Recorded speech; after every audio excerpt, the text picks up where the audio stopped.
Hello beautiful armies, welcome back to my channel army imagine world. आज मैं आप लोगों के साथ शेयर करने वाली हूँ देखो fan fiction our happiness part 7 and it is just a fan fiction so don't take serious, let's get started. Taeyong के जाने के बाद जंगकुक बहुत ज़्यादा परेशान हो चुका था। जंगकुक को काफ़ी ज़्यादा गिल्टीनेस भी फील हो रहा था, लेकिन जंगकुक अब कुछ नहीं कर सकता था। जंगकुक अपनी चेयर पर वापस बैठकर अपना काम करने लगता है। तभी बड़े ही गुस्से के साथ डोर ओपन होता है।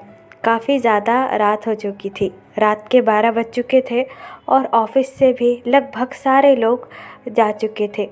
जंगकुक डोर की इतनी ज़्यादा आवाज़ सुनकर ऊपर की तरफ देखने लगता है। डोर पर और कोई नहीं बल्कि युंगी खड़ा हुआ था। युंगी को देखकर जंगकुक और भी ज़्यादा गुस्सा हो जाता है। युंगी फौरी तौर से जंगकुक के पास आता है और जंगकुक का कॉलर होल्ड कर कर कहता है, मिस्टर जॉन जंगकुक, मेरा भाई कहाँ है? वेयर इज़ ही? बोलो मुझे। युंगी की ये बात सुनकर जंगकुक काफ़ी ज़्यादा कंफ्यूज हो जाता है और युंगी से कहता है, क्या तायंग वो अभी तक घर नहीं गया? युंगी की ये बात सुनकर युंगी और भी ज़्यादा गुस्सा कर कर कहता है, नहीं, आधी रात बीत चुकी है और मेरा भाई अभी तक घर भी नहीं आया है और ना ही वो कॉल रिसीव कर रहा है। तुम बता सकते हो कि तुमने मेरे भाई के साथ क्या किया, वो भी जल्दी, नहीं तो आई विल किल यू। युंगी की ये बात सुनकर जंगकुक भी तायंग के लिए बहुत ज़्यादा परेशान हो जाता है। युंगी जंगकुक की तरफ देखकर कहता है, तुम आखिरकार उसे कितनी तकलीफ़ दोगे?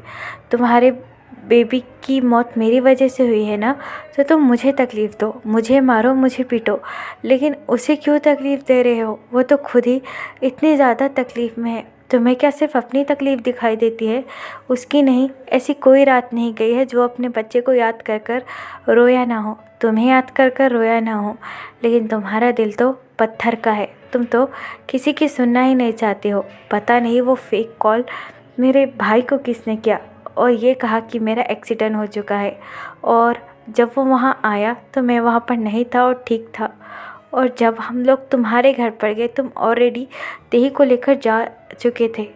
तुम्हारा बेबी मर गया, इसमें मेरे भाई की क्या गलती है? गलती तो इस इंसान की है जिसने उसे फेक कॉल किया। क्या तुमने एक बार भी उसे पकड़ने की कोशिश की? बोलो।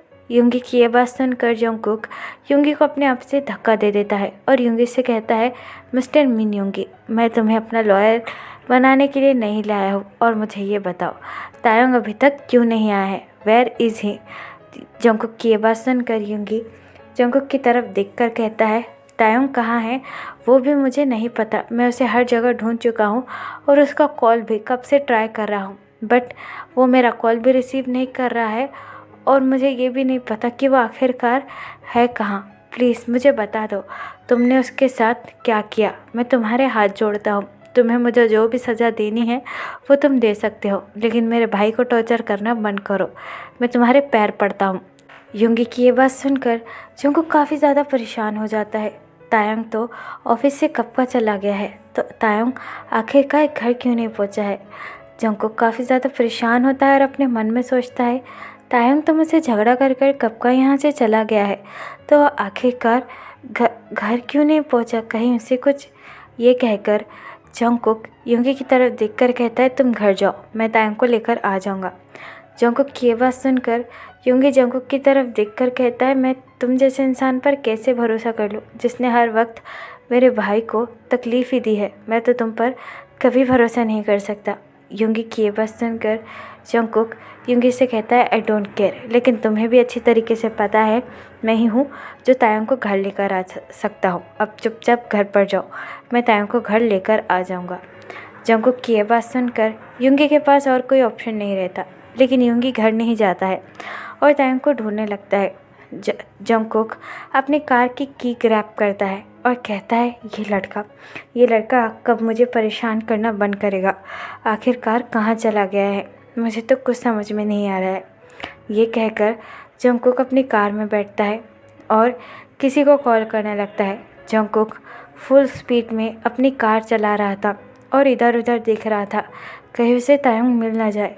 जंगकुक किसी को कॉल कर कर कहता है, हेलो जेहोब, मैं तुम्हें अभी एक नंबर दे रहा हूँ, उस नंबर को ट्रैक करो और मुझे ये बताओ कि ये फ़ोन और ये इंसान आखिरकार है कहाँ। जंगकुक की ये बात सुनकर जे होप अपना हेड नोट करता है। जे होप जंगकुक का कज़न ब्रदर है और जंगकुक का एजेंट भी है। जे होप बहुत ज़्यादा काबिल और होशियार इंसान है। जे होप जंगकुक के हर काम में मदद करता है और जंगकुक के बेबी की मौत कैसे हुई ये मिस्ट्री सुलझाने में भी जे होप जंगकुक के साथ है। लेकिन जिसने भी तायंग को वो फ़ोन किया था वो अभी तक नहीं जान पाया है कि वो इंसान आखिरकार कौन है, क्योंकि उसने एक लाइडलाइन से फ़ोन किया था जिसका पता जंगकुक और जे होप अभी तक पता ही नहीं लगवा पाए थे। जंगकुक काफ़ी ज़्यादा परेशान होकर तायंग को पूरी सड़कों पर ढूंढने लगता है, लेकिन तायंग जंगकुक को कहीं भी नहीं मिलता, जिसकी वजह से जंगकुक तायंग के लिए और भी ज़्यादा परेशान होने लगता है। तभी जंगकुक के फ़ोन पर जेहोप का कॉल आता है। जेहोप का कॉल देखकर जंगकुक इमीडिएटली कॉल को रिसीव करता है और जेहोप से कहता है, हेलो जेहोप, क्या तुम्हें तायंग के फ़ोन का लोकेशन कहीं मिला? जंगकुक की ये बात सुनकर जेहोप अपना हेड नोट करता है और जंगकुक से कहता है, यस, मुझे उनके फ़ोन का लोकेशन मिल गया।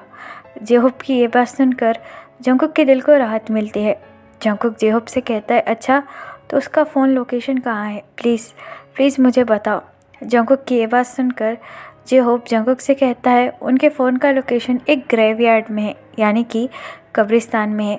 जेहोप की ये बात सुनकर जंगकुक काफ़ी ज़्यादा शॉक हो जाता है और जेहोप से कहता है, क्या उसका फ़ोन लोकेशन एक ग्रेवयार्ड में ट्रैक्ट हुआ है? जेहोप अपना हेड नोट करता है और जंगकुक से कहता है, हाँ, और ये वही ग्रेवयार्ड है जहाँ पर आपके बेटे तेही की कब्र है। जेहोप की ये बात सुनकर जंगकुक की आंखों में आंसू आ जाते हैं। जंगकुक एक डीप ब्रेथ लेता है और जेहोप से कहता है, ठीक है, ये बताने के लिए तुम्हारा शुक्रिया। ये कहकर जंगकुक फ़ोन काट देता है। फ़ोन काटने के बाद जंगकुक एक डीप ब्रेथ लेता है और कहता है, तायंग को वहाँ पर जाने की क्या ज़रूरत थी? मैंने उसे मना किया था वहाँ पर जाने के लिए, लेकिन वो लड़का शायद मेरी कोई बात मानना ही नहीं चाहता है। ये कहकर जंगकुक उसी ग्रेवयार्ड में आ जाता है जहाँ पर जंगकुक और तायंग की बेटे की कब्र थी। जंगकुक का दिल उस ग्रेवयार्ड को देखकर बहुत ज़्यादा भारी हो रहा था, क्योंकि जंगकुक अक्सर वहाँ जाया करता था अपने मरे हुए बेटे से मिलने, और जंगकुक की आंखों में हरदम आंसू आ जाते थे अपने बेटे की कब्र देखकर। और आज फिर से जंगकुक वहाँ पर आया है तायंग को ढूंढने के लिए, लेकिन जंगकुक को भी नहीं पता कि तायंग को पता कैसे चला कि उनकी बेटी की कब्र यहाँ पर है, क्योंकि जंगकुक ने भी कभी तायंग को बताया नहीं था। जंगकुक काफ़ी ज़्यादा हिम्मत करता है और अपनी बेटी की कब्र के पास जाने लगता है। जंगकुक के हाथ पैर बिल्कुल ठंडे हो चुके थे जब वो वहाँ पर आता है। तायंग उसके बेटे की कब्र को हक कर कर सोया हुआ था और तायंग की आंखों में सिर्फ और सिर्फ आंसू थे, जिसे देखकर जंगकुक का दिल बहुत बुरी तरीके से टूट जाता है। तायंग वहीं पर सो चुका था और नींद में ही रोते हुए कह रहा था, तुम मुझे छोड़कर क्यों गए? मुझे तुम्हारी सबसे ज़्यादा ज़रूरत थी। इस दुनिया में मेरे अलावा तुम्हारा कोई नहीं है। जब से तुम मुझे छोड़कर गए हो, सारे लोग मुझसे नफ़रत करने लगे हैं। जंगकुक, जिस इंसान से मैं इतना प्यार करता था, वो भी मुझसे नफ़रत करने लगा है। तायंग ये सारी चीज़ें कब्र को गले लगाकर बड़बड़ा रहा था। जंगकुक जैसे ही वहाँ आकर तायंग की ऐसी हालत देखता है, जंगकुक का दिल बहुत बुरी तरीके से टूट जाता है और जंगकुक को अपने हार्ट में बहुत ज़्यादा पेन होने लगता है। जंगकुक अपने आंसू पोंछता है और जैसे तैसे कर कर तायंग के पास आता है। तायंग को देखकर ऐसा लग रहा था कि वो बहुत गहरी नींद में सोया हुआ है। तायंग ने अपनी आंखें टाइटली बंद कर कर रखी हुई थी। जंगकुक तायंग के पास आता है और तायंग का शोल्डर होल्ड कर कर कहता है, तायंग, यहाँ पर तुम क्या कर रहे हो? यहाँ से उठो और चलो। लेकिन तायंग का अभी भी कोई रिस्पांस नहीं था। तायंग ने अभी भी कब्र को टाइटली हक किया था। तभी जंगकुक तायंग को टच करता है। तायंग को बहुत ज़्यादा हाई फीवर था, जिसे देखकर जंगकुक की आंखें वाइडन हो जाती है। जंगकुक कहता है, इस लड़के की तबीयत इतनी कब से ख़राब हो गई? ये कहकर जंगकुक बड़े ही आराम से तायंग को ब्राइडल स्टाइल उठाता है और तायंग को वहाँ से उठाकर अपनी कार में ले जाकर बैठा देता है। तायंग का पूरा बदन मानो तप रहा था, जिसे देखकर जंगकुक को अपने आप पर ही बहुत ज़्यादा गुस्सा आने लगता है। जंगकुक को ऐसा लगता है कि तायोंग की हालत ऐसी सिर्फ़ और सिर्फ उसकी वजह से हुई है। तायोंग पूरी रात रास्ते में बस अपने बेबी का नाम ही कह रहा था, जिसे सुनकर जंगकुक के दिल में बहुत ज़्यादा पेन हो रहा था और जंगकुक की आंखों से बस आंसू गिर रहे थे। कुछ देर बाद जंगकुक तायोंग को उसके घर पर लेकर आ जाता है। युंगी वहीं पर था और उन दोनों का वेट कर रहा था। युंगी जैसे ही जंगकुक की कार देखता है, युंगी भागकर वहाँ पर आता है। जंगकुक सबसे पहले कार से नीचे उतरता है और फिर से तायोंग को अपनी बाहों में कैरी कर कर घर के अंदर लेकर जाने लगता है। तायोंग की ऐसी हालत देखकर युंगी काफ़ी ज़्यादा परेशान हो जाता है और जंगकुक से कहता है, तायोंग तायोंग यहाँ की ऐसी हालत क्या कैसी हुई है? वो ठीक तो है ना? तुमने उसके साथ क्या किया? बोलो मुझे। लेकिन युंगी की ये बात सुनकर जंगकुक तायोंग से कहता है, मुझसे लड़ाई बाद में करना। जाओ सबसे पहले डॉक्टर को कॉल करो, तायोंग की तबीयत ख़राब है। जंगकुक की आवाज़ सुनकर युंगी काफ़ी ज़्यादा शॉक हो जाता है, लेकिन सिचुएशन को समझते हुए युंगी सबसे पहले डॉक्टर को कॉल करने लगता है। जंगकुक तायोंग के बेडरूम में आकर तायोंग को बेड पर लेटा देता है। तायोंग अभी भी बस तेही का नाम लिए जा रहा था और तायोंग ने जंगकुक का हैंड टाइटली होल्ड कर कर रखा हुआ था। जंगकुक के पास इस वक्त कहने के लिए कोई भी वर्ड नहीं थे। वो तो अपने आप को ही अंदर से कोस रहा था तायोंग की ऐसी हालत के लिए। तभी वहाँ पर युंगी आ जाता है। युंगी को जंगकुक पर बहुत ज़्यादा गुस्सा आया हुआ होता है। युंगी जंगकुक के पास आता है और जंगकुक से कहता है, बोलो मेरे भाई की ऐसी हालत कैसे हुई? क्या ये तुमने किया है? मुझे अच्छी तरीके से पता है ये तुमने ही किया है। तुम मेरे भाई को कभी खुश ही नहीं देख सकते थे। युंगी की ये बात सुनकर जंगकुक युंगी की तरफ देखकर कहता है, क्या तुमने डॉक्टर को कॉल कर दिया?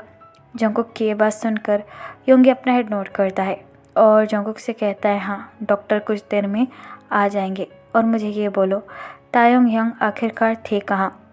जंगकुक युंगी की ये बात सुनकर युंगी से कहता है, मैं तुम्हें ये बताना ज़रूरी नहीं समझता। डॉक्टर जब आएंगे तो तायोंग का अच्छी तरीके से चेकअप करवा देना और ये बात याद रखना, तायोंग को ये मत बताना कि मैं उसे लेकर आया हूँ और उसका ख्याल रखना।